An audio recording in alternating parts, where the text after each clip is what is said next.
There's no doubting how big digital media has become around the world. In the UK, over 50% of media budget now goes to digital rather than traditional media, and globally it's expected to reach 50% by 2020. As a result, niggling problems like viewability, ad fraud and ad blocking are now far more visible at the C-suite level.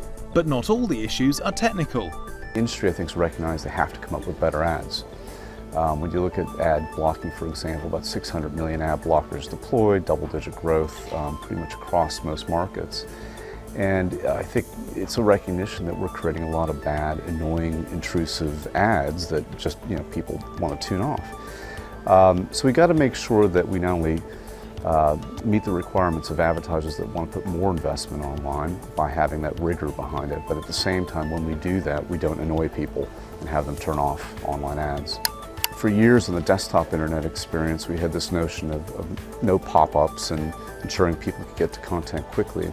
I'm not sure what's possessed us in mobile devices to have pop-ups in mobile devices. I mean, it's extraordinarily annoying. And then on top of that, I don't know if you've seen these top 10 lists or top 20 lists where you literally have to thumb through about 20 different pages to get content just because publishers want to serve more ads. So it's quite annoying to have those things, and I think we run the risk of killing the golden goose if we don't correct some of those things. Part of the problem for digital is that, unlike traditional TV, the media comes in many different formats. How views are measured is still inconsistent. It's not rocket science. I mean, asking for a video to be 50% viewable in order to count as an impression is not, I think, an outlandish ask for some of these companies.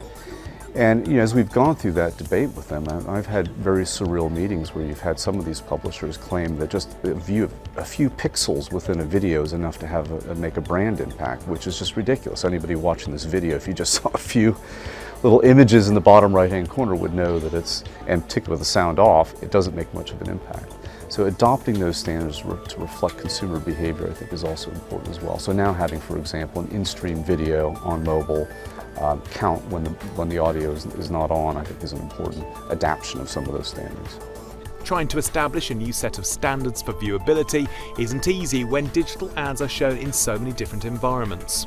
For out-of-stream video viewing, the standard should be 50% of the video viewed, or a 15-second cap on that video. In-stream video, that should be 3 seconds minimum viewing standard. And that's just based on the data that we've looked at historically in terms of what we think actually makes an impact based on all the brand impact research data that we've looked at. So, you get debates with various publishers. Some, of course, Google have a very different model with a true view model, which is you don't pay unless people actually view it after a number of seconds. So it's less relevant to them because of that business model. What's been interesting is Facebook and others also adopting slightly different buying models based on the pressure that we're in the industry are putting on them. Facebook now introducing CPV format, so you can actually guarantee a view of your video and only pay. Now, of course, that's going to be slightly more expensive, but some clients are willing to pay that. They want the reassurance if they put an investment on that platform, people will actually get to see the video in a certain duration, and they'll only pay in that particular situation. For other advertisers, it's less relevant for them.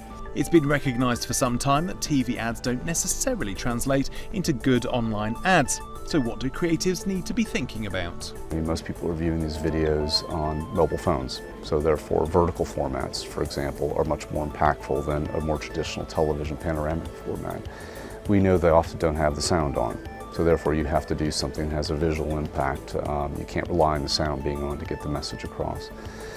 And we also know the attention span is incredibly short. I mean, you're talking about people that have attention spans less than a goldfish. It's gone from 12 seconds down to 8 seconds. A goldfish has an attention span of 9 seconds. So you've got to get the message across pretty quickly and the branding across pretty quickly, which often means it's inverted. You're actually putting the end of the ad at the very beginning to try to get that attention right away. So some fundamentally different ways you have to approach the development of the creative. And one of the issues that we see is with some of the more traditional creative agencies is they just don't think about that when they develop the assets right away, which we then have to live with something that was made for television in a very different environment. So re-engineering the way that you create the assets, ensuring that you're thinking mobile first, for example, ensuring you're thinking about these different environments where people may be seeing some of these assets is incredibly important. Early in 2017, the digital ad industry was rocked by brand safety issues, with ads being shown next to inappropriate content. But has the issue now gone away? The reality is that we've always had brand safety issues online.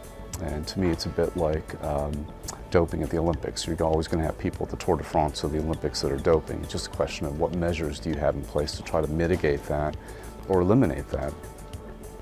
And the recognition is probably never 100% guarantee that something can't happen within an online environment, because there's always people coming up with new ways of trying to hack into the system and do things that may be inappropriate. And my sense is that I think the industry took their eye off the ball.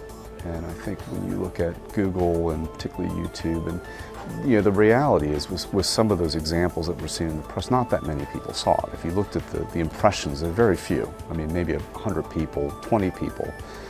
And you had a lot of journalists, obviously, that were looking for these examples proactively.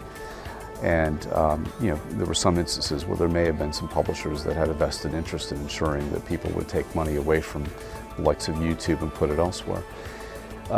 Nonetheless, it was still an issue, and when the CEO of the company opens up a newspaper and sees his or her brand in front of some of this inappropriate content, it sets alarm bells off everywhere. So I think it's really, and when you look at Facebook, who've added 3,000 more people who are now reviewing content on Facebook, if you look at Google, who've diverted probably some of the engineers working on autonomous cars to actually go back to the mothership and look at what's happening in YouTube. They have made some dramatic improvements, but they can't take, like doping at the Olympics, you can't take your eye off of it. It's always going to be there, it's always going to change, there'll be new methods of doing it. And we have to be very persistent in making sure that we're doing everything we possibly can to avoid those scenarios. Hello, I'm James Wright. Thanks for watching Marketing Media Money. To check out more online videos, just click on the boxes and don't forget to subscribe to the CNBC Live channel at the bottom of the screen.